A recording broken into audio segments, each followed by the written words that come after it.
भोजं सरोजं जट जट जटिलो जाड्यमानस्तु भीतिः दन्तानां बाधमानां खगट खगटवो भोजजानुः सुरेन्द्रः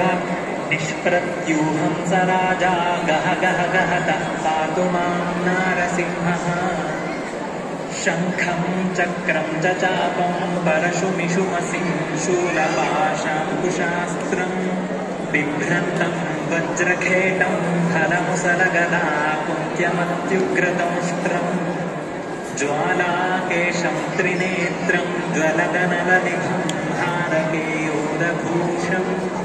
वन्दे प्रत्येकरूपं परपदनिवसः पातु मां नारसिंहः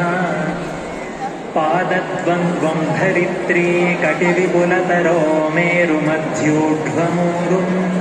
नाभिर्ब्रह्माण्डसिन्धुर्हृदयमपि भवो भूतविद्वत्स